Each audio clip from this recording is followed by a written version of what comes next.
Hola amigos, aquí tenemos el avión Sumerfun, que es avión de vacaciones, referencia 60-81. Os voy a enseñar el avión detalladamente, todo por dentro y todo. Se le abre la tapa de adentro.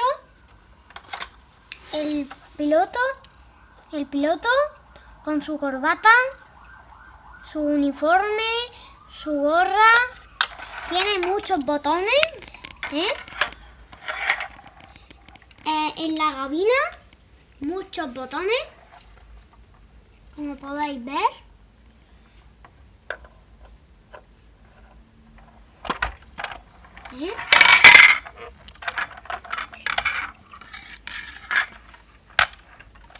Aquí tiene la maleta del hombre con sus dos ruedas.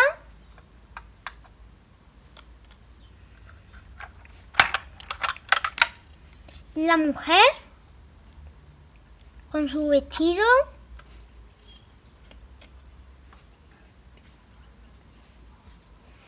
Su bolso,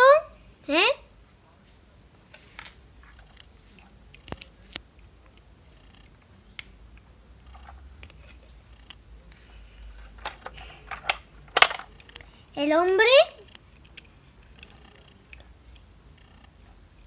su pantalón con sus bolsillos.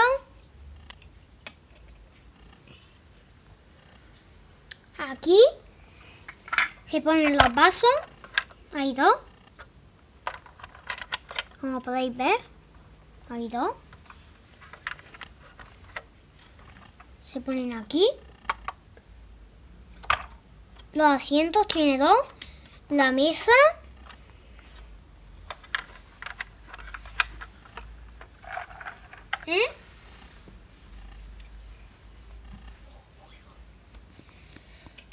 Bueno, pues ¿dónde queréis ir?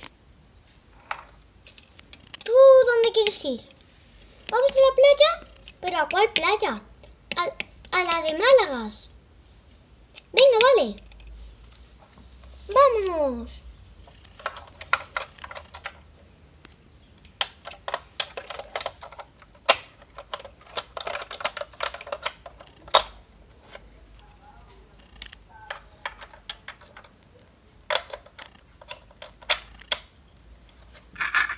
¿Estáis preparados? ¡Sí! Pues vamos a despegar. 1, 2 y 3.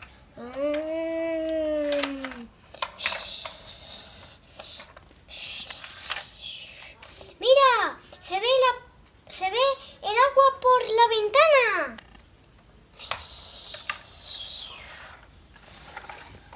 Ya hemos llegado al destino.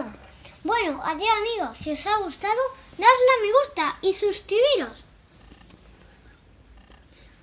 Y dejarme algún comentario aquí abajo. Adiós.